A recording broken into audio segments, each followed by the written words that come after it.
Salut, c'est Alison Van Rassel, communicatrice culinaire. Aujourd'hui, je me trouve en compagnie de Danny Saint-Pierre. Salut, Danny! Salut! On va parler d'outils. Pas de marteau ni de scie, mais plutôt d'outils de cuisine. Danny, ton outil indispensable en cuisine? Avec un couteau, je peux faire beaucoup de choses. Un couteau de chef? C'est très, très, très pointu comme question, sans faire de drôles de jeu de mots. Moi, j'aime bien un couteau qui est intermédiaire, qui est à mi-chemin entre un couteau de chef et un désosseur. Je vous dirais d'une dizaine de centimètres, droit, pas nécessairement de talon. S'il est bien aiguisé, je peux faire tout avec ça. Il y aurait moyen de passer une bonne heure à parler du nom des outils et de leur utilisation, mais on va se concentrer aujourd'hui sur le chinois, l'économe et le russe. Le russe ou la russe?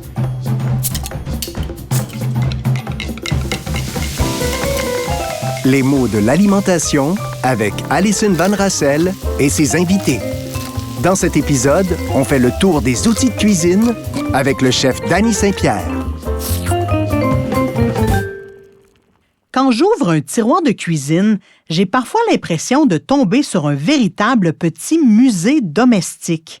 Des objets en apparence anodins, mais chargés d'histoire, de culture et de savoir-faire. Retracer l'origine de l'économe, du chinois ou de la russe, oui, c'est bien la russe, c'est remonter le fil de l'histoire de la cuisine elle-même. Danny, si je te dis « passe-moi le chaudron », vas-tu me demander de préciser ou tu vas savoir ce que je veux? Bien, je vais regarder ce que tu essaies de cuisiner pour être un peu impliqué dans le processus. Tu sais, quant à moi, un chaudron générique, c'est un fait-tout. Deux poignées, à peu près entre 5 et 10 litres, un couvercle. Les cocottes de fonte émaillées, pour moi, c'est un chaudron. Au Québec, le mot chaudron est un terme générique qu'on utilise volontiers pour désigner un fait-tout, une cocotte, une marmite ou encore une grosse casserole. Bref, dès qu'il s'agit d'un ustensile de cuisson avec un couvercle, qu'il ait un manche, des poignées ou une anse, il y a de bonnes chances qu'on l'appelle tout simplement un chaudron.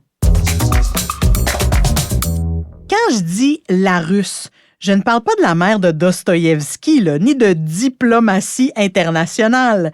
La russe, c'est le nom qu'on donne, dans le jargon professionnel, à une casserole haute aux parois bien droites. Souvent en cuivre étamé ou en inox, elle est munie d'un long manche et se distingue de la casserole classique par ses barres plus élevées.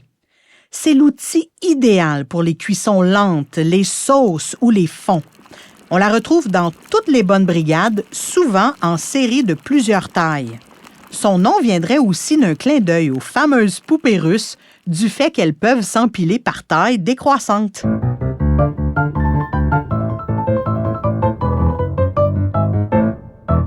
Dans le monde des sauces fines, des crèmes onctueuses et des réductions patiemment surveillées, elle est tout aussi simplement irremplaçable.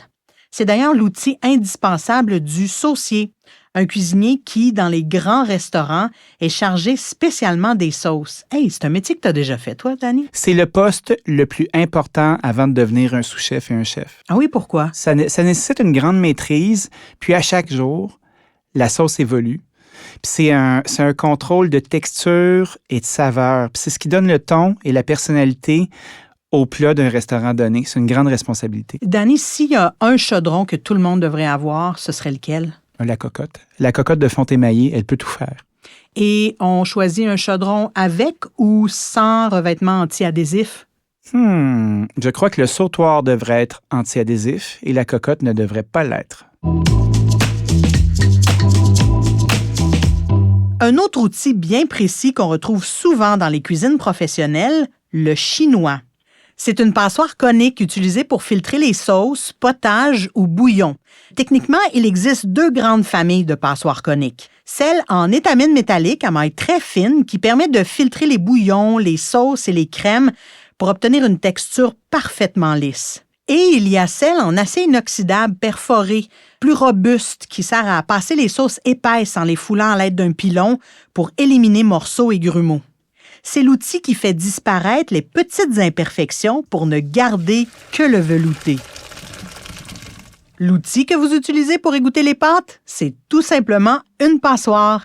Mais ne jetez pas toute l'eau de vos pâtes. Elle peut être très utile pour préparer vos sauces.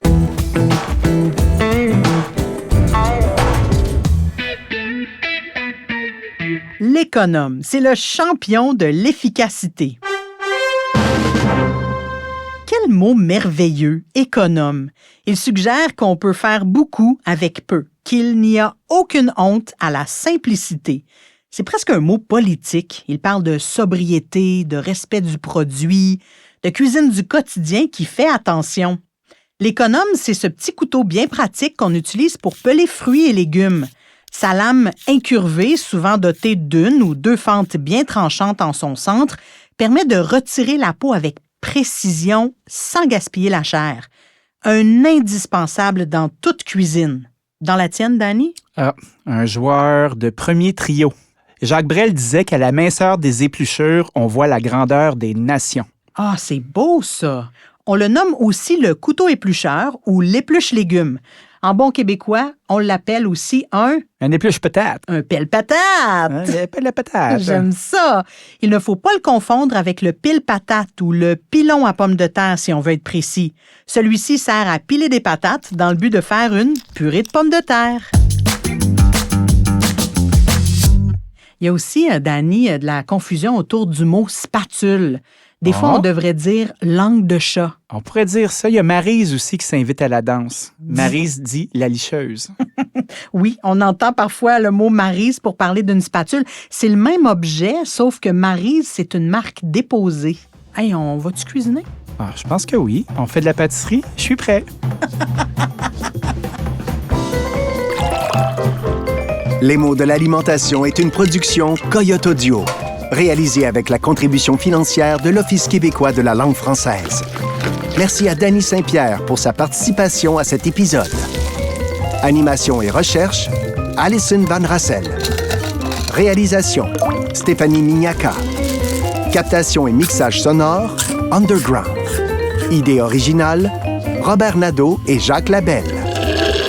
Retrouvez tous les épisodes de cette série sur votre application balado préférée.